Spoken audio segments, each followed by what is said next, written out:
My husband, Gabriel Buckner, and I had been married for 3 years. I'd gotten pregnant twice, but I'd lost both babies. It was all because of my in-laws' parrot that could talk. The first time I got pregnant and went to their house, the parrot stared at my belly and kept repeating, "Get rid of the baby, get rid of the baby." The second time, the same thing happened. It looked right at my stomach and said the same words. I thought it was just nonsense, but to my shock, my in-laws actually took the parrot seriously and forced me to end the pregnancy. I even showed them the prenatal checkup report from my doctor to prove that the baby was perfectly healthy and begged them not to do it. But they dragged me to the hospital anyway and made me have an abortion on the spot. When I got pregnant a third time, I wanted to be extra cautious. I went straight for an amniocentesis. The report confirmed the baby was healthy and even showed a 99.9% DNA match with Gabriel's. I thought everything would be fine this time, but as soon as the parrot saw me again, it repeated the same words, "Get rid of the baby." And just like before, the Buckners immediately tried to drag me to the hospital. I couldn't understand it. The baby was perfectly healthy, and the DNA report proved it was Gabriel's child. So why would they rather believe a parrot and insist that I get rid of the baby? Chapter: You can't keep this baby. You're going to the hospital to get rid of it. We've already scheduled the procedure. You're coming with us right now. My father-in-law, Marvin Buckner, and mother-in-law, Georgia Sutton, each grabbed an arm and started dragging me toward the door. Meanwhile, the parrot in the living room kept squawking, "Get rid of the baby, get rid of the baby." Terrified, I clung to the armrest of the couch with all my strength. "No, I won't do it. The baby is healthy. Why are you forcing me to get an abortion?" I begged them for an explanation, but they refused to give me one when I wouldn't let go.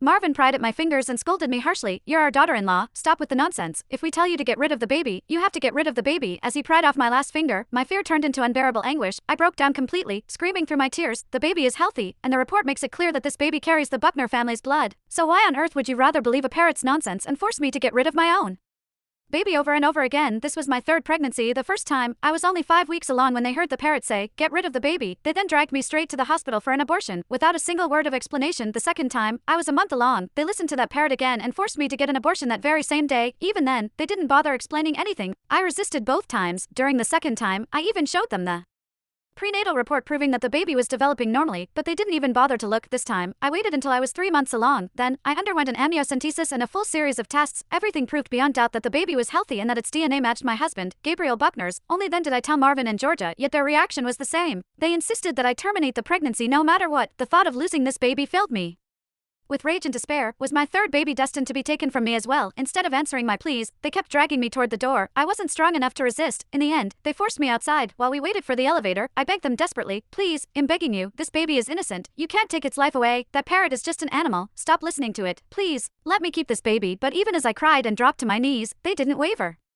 Georgia looked down at me coldly. "You've already gotten rid of 2, why don't you get it? This one is going too." Just as I was about to resign myself to losing my baby again, the elevator doors slid open, and standing inside were none other than my parents, James Walsh and Avery Matthews. At that moment, I felt a flicker of hope. Chapter: I tore myself free from Marvin and Georgia and stumbled toward my parents. Grabbing their hands, I choked out, "Mom, Dad, please, save me." The sight